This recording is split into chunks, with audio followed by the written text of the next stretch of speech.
Bem, agora, a apostila de vocês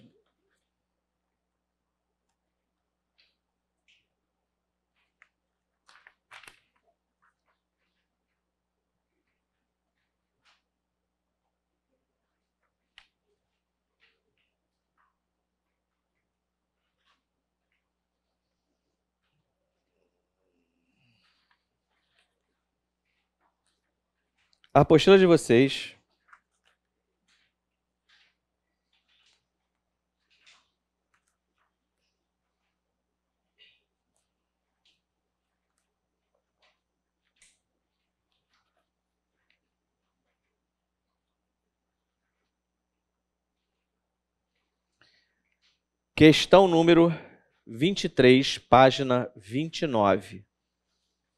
Pessoal que está em casa, material de apoio, página 29, questão número 23.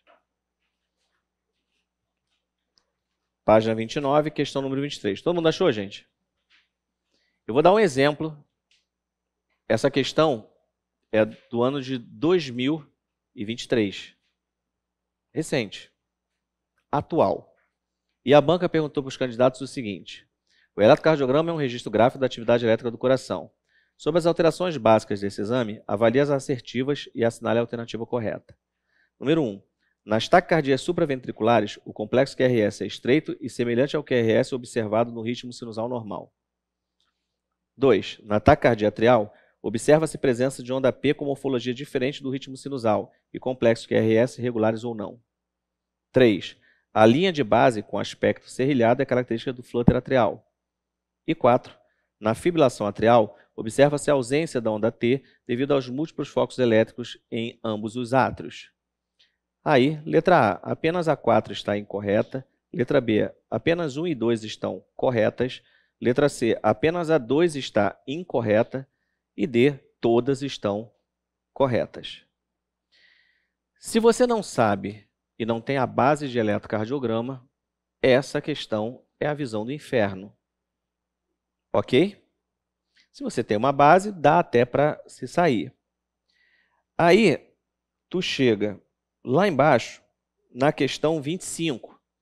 Porque como a maldade humana não tem limite, as bancas começaram a botar traçado de eletro, para que você veja e diga o que é. E aí na questão 25 está assim: assinale a alternativa que apresenta a alteração demonstrada no eletrocardiograma abaixo. E aí mostra uma fita de eletro e escreve flutter atrial, bradicardia sinusal, fibrilação atrial ou bloqueio átrio ventricular. Apenas 2 exemplos de inúmeras questões de eletro que hoje tem nos concursos. Questões simples do tipo: o que significam as ondas P, Q, R, S e T no eletro? Até questões como essas, em que o cara dá um traçado e pergunta o que está acontecendo. Então, gente, é um assunto que a gente precisa ver. Obviamente, eu vou enxugar e vou entregar pronto o raciocínio para vocês. Mas, para isso, larguem a apostila e olhem para cá. Tudo que eu falar aqui está aí. E até mais coisas. Mas aqui é a essência para entender esse assunto. Ok? Como eu não tenho tempo, porque a aula está acabando, falta 1 hora para ela acabar, e 1 hora para eletro é um tempo mínimo, mas eu vou fazer vocês entenderem o básico. Isso não é um curso de eletro. Então, algumas verdades vocês terão que aceitar. Se fosse num curso de eletro, eu explicaria. Aqui eu vou falar assim: aceita que dói menos. Tá? Vamos lá. O eletrocardiograma nada mais é do que uma máquina que foi projetada para registrar a atividade elétrica cardíaca. No coração, o nó sinusal é o marca-passo de tudo. É dali que sai o impulso elétrico e ele vai disparar 60 a 100 vezes por minuto. E isso é o ritmo sinusal. Ele comanda. Uma vez disparado, o impulso percorre rapidamente os átrios e chega numa segunda estrutura nodular chamada nó átrio ventricular. O nó átrio ventricular recebe esse impulso, retém o impulso milissegundos e depois de reter, ele libera pelo feixe de His, ramo esquerdo e direito e fibras de Purkinje. e aí o impulso chega aos ventrículos e faz a despolarização ventricular. Tudo bem até aqui? Nó sinusal, átrios, nó átrio ventricular, feixe de His, ramo esquerdo e direito, sistema de Purkinje, ventrículos. Esse é o caminho do impulso elétrico. A máquina registra o momento que o músculo contrai. Vamos combinar algumas coisas a partir de agora. Nós temos o evento elétrico e temos o evento mecânico, o que o músculo faz. Tudo bem? A partir de agora, quando eu falar despolarização, é o evento elétrico que gera a contração do músculo. Então, despolarizou, o músculo fez o quê? Contraiu. Repolarizou, o músculo relaxou. Tudo bem? Beleza. A máquina de eletro registra a atividade de contração do músculo cardíaco. Foi feito por um médico chamado Einthoven. E o cara percebeu o seguinte: o coração está voltado para o lado esquerdo, anatomicamente, para o lado esquerdo e para trás. O sinusal está no átrio direito. Então ele percebeu que quando o sinusal disparava, isso criava um vetor, que na verdade, gente, é a direção do impulso elétrico percorrendo o órgão. E esse vetor sempre aponta para o lado esquerdo, porque o coração está voltado para o lado esquerdo. Então ele percebeu o seguinte: ele tinha conhecimento de medicina, mas também tinha conhecimento de física. E aí ele falou, peraí, se eu botar eletrodos na periferia, eu consigo captar a atividade elétrica cardíaca e não a da pele. E a partir dali, ele fez a máquina chamada eletrocardiograma. O eletro normal tem 12 derivações. Cada derivação é uma forma de ver esse caminhar do impulso elétrico por ângulos diferentes. Ok? Essas 12 derivações se dividem em dois grupos. São 6 periféricas e 6 precordiais. Nas 6 periféricas, ele entendeu que se o músculo cardíaco é voltado para o lado esquerdo e para trás, e eu posso usar a periferia para captar, se o nó sinusal está no átrio direito, eu vou colocar um eletrodo no braço direito, que é o que está mais perto da origem do processo.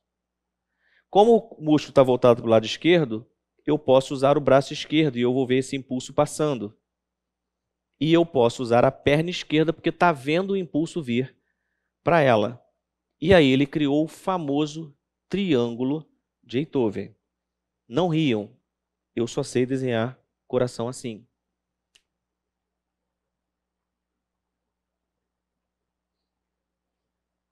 Eu pedi para não rir.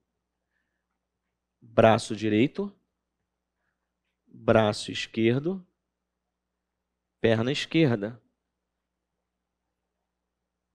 Triângulo de Einthoven, que nos livros é desenhado para baixo, porque eles aproveitaram para incluir a monitorização cardíaca torácica. Mas no eletrocardiograma, o triângulo é voltado para o lado esquerdo, ok? Só para explicar por que está diferente. No eletrocardiograma,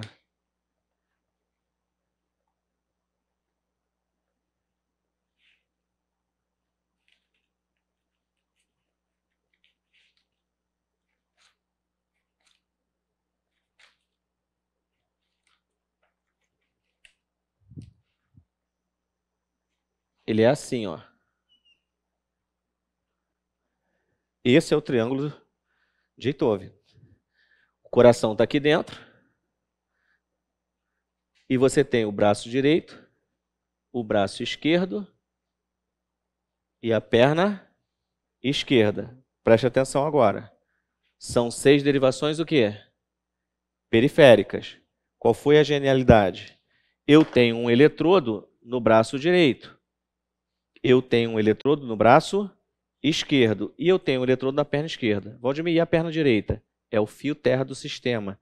É o que estabiliza o traçado. Todo o sistema elétrico tem que ter um fio terra. Cores mais fortes embaixo, cores mais suaves em cima. Verde, perna esquerda. Amarelo, braço esquerdo. Preto, fio terra, perna direita. E vermelho, braço direito. Tá? Então, eu tenho braço direito, braço esquerdo e perna esquerda. Braço direito, na sigla em inglês, é right. E aí eu tenho o AVR. AVR. A de braço, arm. Voltage, right. Braço direito. Em inglês, esquerdo é left. AVL. Braço esquerdo é o segundo eletrodo. E perna esquerda, AVF. F de foot, pé. AVR, AVL e AVF. 3 derivações periféricas. AVR, AVL, AVF. Quando você bota os eletrodos, preto é na perna direita, vermelho é no braço direito, amarelo é no braço esquerdo, verde na perna esquerda. Só lembrar, Brasil, coração, tudo que não presta do outro lado, vermelho e preto, vai para o outro lado. Aí fechou. Então repara, preto, perna direita é o fio terra. O que importa são os 3 eletrodos. Até aqui tudo bem, gente? Estou indo bem devagar, sem nenhuma pressa, porque depois quando chegar é decoreba pura. E a decoreba vocês vão entender. Até aqui tudo bem? Maravilha. Só que a genialidade do cara, agora é aquela hora do aceita que dói menos.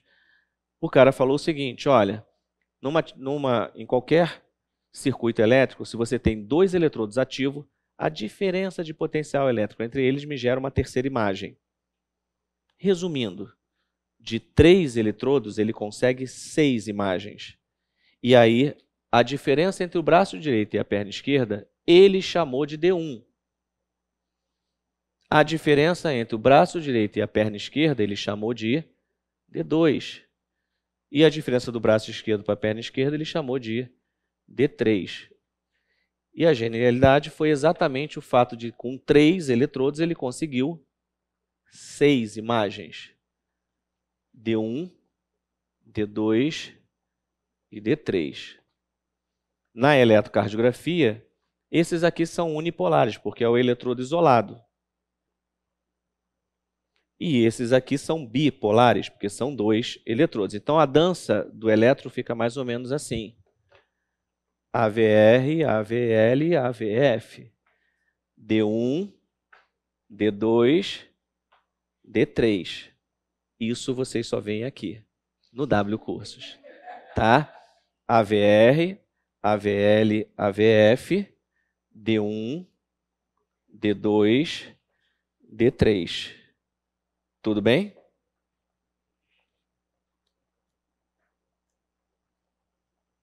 Deixa eu só ver.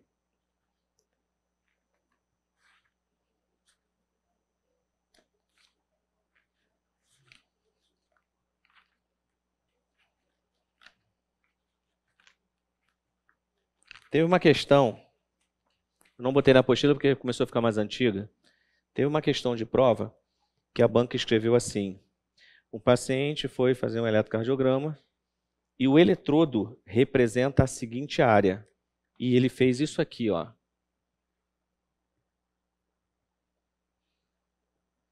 E ele perguntava, que derivação é essa? Que derivação é essa, gente? Tu já desce o olho procurando. Tem como errar. Ok? AVR, AVL, AVF, D1, D2, D3. 6 derivações periféricas. E as precordiais, o nome já diz, precórdio, estão ao redor do coração, olhando a área ventricular. Olha aqui, ó. V1, V2, V3, V4, V5, V6. Ah, Valdemir. Então, todo mundo que roda eletro, isso aí tira de letra, né? um dos maiores erros que muita gente na prática comete na eletrocardiografia é não entender a importância do local exato do eletrodo. E por que isso? As derivações pré-cordiais são feitas para avaliar ventrículo. Ventrículo está no quarto espaço intercostal. V1, quarto espaço intercostal, linha, sempre usando a linha parasternal. V2, V1, quarto espaço intercostal direito. V2, quarto espaço intercostal à esquerda. V4, oi, Valdemir, cadê o V3? V4, quinto espaço intercostal, linha M clavicular. Lembra? Foco mitral? É lá. V3 é o ponto médio entre V2 e V4. V5, quinto espaço, linha anterior axilar. E V6, quinto espaço, linha média axilar. V1, V2, ventrículo direito. V3, V4, septo interventricular. V5 e V6, ventrículo esquerdo. E daí tu deita e rola quando tu entende isso e pega uma fita de eletro. Porque você passa a entender por que em tal derivação a onda é muito para cima, a outra é para baixo e por aí vai. Se botar como o pessoal bota na prática, aqui em cima, no segundo espaço intercostal, tu tá vendo o átrio. Vai tocar o Rho no eletrocardiograma. Aí o cardiologista olha e fala assim, tá uma meleca isso aqui, deixa para lá, deixa que eu rodo. Foi? Então tem que tomar cuidado porque muitos elétrons não são rodados adequadamente. Gente, derivações periféricas precordiais. Fomos? Tudo bem? Próximo passo agora é entender as ondas. Entendidas as ondas, aí é tranquilo. Porque no momento em que o sinusal dispara, e ele dispara 60 a 100 vezes, que é a frequência cardíaca. Sinusal disparou, aí só um comentário, tá? Se o sinusal falhar, como marca-passo, o nó atrioventricular vai assumir o comando. Então, repara, se o sinusal falhar, o nó atrioventricular vira marca-passo. Só que ele vira marca-passo numa frequência de 40 a 60 batimentos por minuto. Ele não vai deixar o ventrículo parado.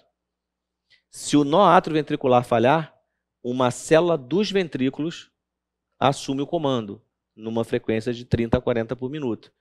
Então, até tudo parar, tem que falhar muito o sistema, gente. A máquina é perfeita. Tá? Então, vamos lá. Onda P. Uma das perguntas mais básicas de concurso. O que significa a onda P? QRST.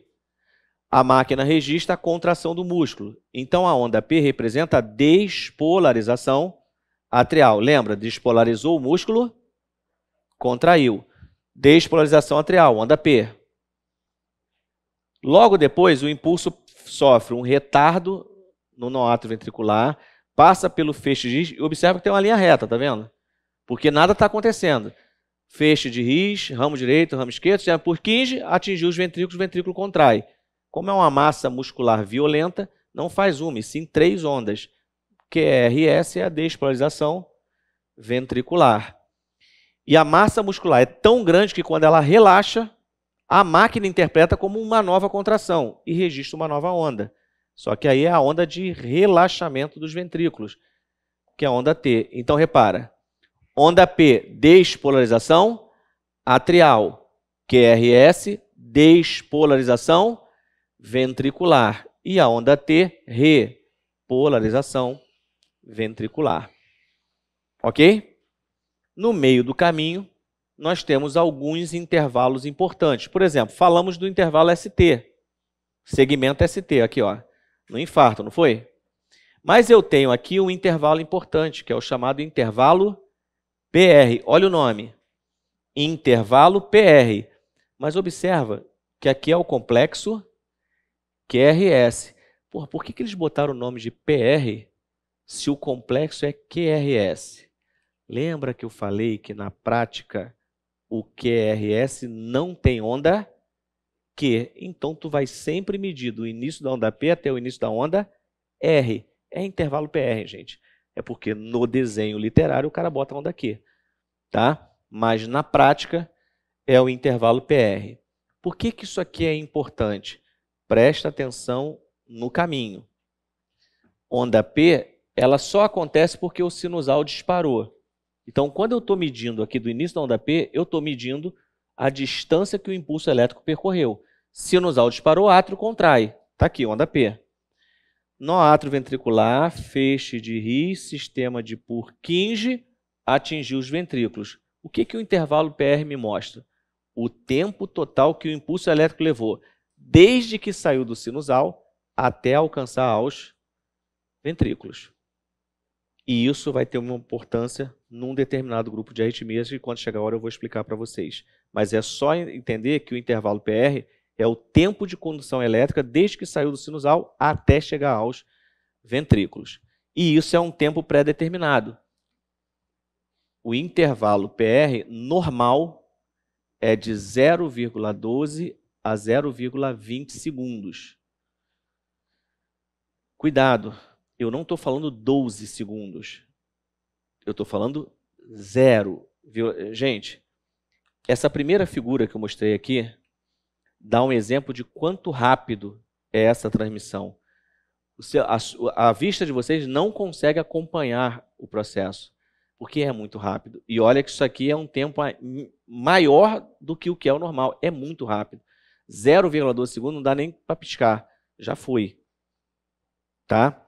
Então, o que eu estou mostrando para vocês é que é tudo muito rápido.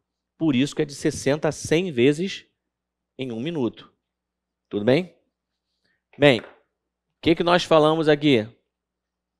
Onda P, despolarização atrial. QRS, despolarização ventricular. E onda T, repolarização ventricular. O que é um eletrosinusal? Esse termo sinusal, ele vai sempre referir à normalidade. Olha aqui, ó. O que é a normalidade? Onda P. Toda onda P é seguida necessariamente de um complexo QRS, que é necessariamente seguida por uma onda T. E isso é um ritmo sinusal. E aí depois, não é questão de prova, por isso que eu não vou abordar, a gente tem como calcular a frequência, ver a frequência cardíaca no elétrico, como calcular tudo isso. Mas não é questão de prova. Mas o ritmo sinusal me mostra uma onda P seguida de um complexo QRS, seguida de uma onda T. E um desenho tranquilo, as ondas são sempre redondinhas. Ok? Bom, preste atenção agora, hein? Nessa nossa conversa, eu abordei 4 áreas cardíacas. Sinusal, a origem de tudo. Átrios, primeira região onde o impulso passa. No átrio ventricular, segura o impulso e depois encaminha para os ventrículos. 4 áreas. Sinusal, atrial, átrio ventricular e ventrículos. Ok? Nós temos 4 grupos de arritmias. Arritmias sinusais, arritmias atriais, arritmias átrio-ventriculares e arritmias ventriculares. Essas áreas dão problema. 4 grupos de arritmias. Vamos agora conhecer as principais que caem em concurso. O que eu quero que vocês entendam a partir de agora? É uma decoreba. Cada arritmia tem a sua própria e única característica. Só ela tem aquilo. O que a banca faz? Descreve ela e pergunta quem é. Se você gravou as arritmias, você não erra mais isso em prova. Então, o exercício é gravar. Vamos entender como funciona. Primeiro grupo de arritmias, arritmias sinusais, a origem de tudo. Quando eu falo sinusal, gente, sinusal é frequência, 60 a 100 vezes por minuto. Basicamente, é a origem de tudo. Então, eu só tenho 2 formas de dar problema a isso. Ou ele dispara muito, e se disparar muito, aumentou a frequência. Ou ele dispara pouco, e se disparou pouco, diminuiu a frequência. Eu só tenho 2 arritmias na região sinusal. Ou eu tenho uma bradicardia sinusal, ou eu tenho uma taquicardia sinusal. Qual é a frequência cardíaca normal? 60 a 100. Característica clássica, bradicardia sinusal, frequência menor que 60. Taquicardia sinusal, frequência maior que 100. Depois que o impulso saiu, ele vai passar de forma normal no átrio, eu vou ter onda P. Ele vai passar no átrio ventricular, vai passar nos ventrículos, eu vou ter complexo QRS. O eletro é todo normal. A única coisa que muda é a quantidade de vezes em que isso acontece. Tá? Na prática, gente, uma taquicardia sinusal vai aproximar os complexos QRS. Porque como a máquina vai registrar mais atividades, ela desenha rápido. Então, ela aproxima os QRS. E na bradicardia sinusal, ela afasta. Quer saber se um eletro é sinusal? Procura a onda P, redondinha. Procura o QRS, redondinho. O QRS é redondinho, não. O QRS normal. E procura a onda T, redondinha. Se tiver os três na sequência, é ritmo sinusal. Se a próxima onda estiver muito próxima, se o próximo complexo de onda estiver muito próximo, é uma taquicardia. Se estiver mais afastado, é uma bradicardia. Vamos ver esse concurso? Vamos.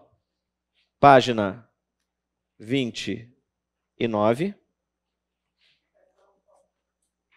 Questão número 25. E aí, se vocês observarem, aí tem que ter o detalhe, porque aí foi a maldade da banca, botou um eletro sem vergonha, eu consigo ver um ponto minúsculo antes do QRS. Aquilo ali é uma onda P, seguida de um complexo e seguida de uma onda. Então, esse ritmo é sinusal. Eu tenho um ritmo sinusal. Agora, a próxima observação. Os complexos QRS estão próximos ou afastados? Então, a princípio, isso aí tem nome e sobrenome. É uma bradicardia sinusal. Resposta, letra B. Foi? Beleza. Boa notícia. Só precisa gravar isso. Má notícia. Cai uma vez a cada século. E nesse século já caiu, que foi essa questão. Tá? Isso praticamente não cai, gente. Porque é muito fácil. Só que ano passado caiu essa questão que eu trouxe para vocês. Então, vez por outra aparece em prova, mas é muito raro. Mas, na dúvida, sempre faça isso. Pegou fita de eletro? Observa, se a banca trouxer a fita de eletro, observa. Eu tenho uma onda P definida, um QRS definido e uma onda T definida, ritmo sinusal. A partir daí você faz a observação. Próximo ou afastado? Chegou na resposta. Foi? Sinusal é isso. Vamos agora para o principal grupo de arritmias em concurso. As arritmias atriais. Cai muito. E a primeira delas é a principal de prova. Flutter atrial.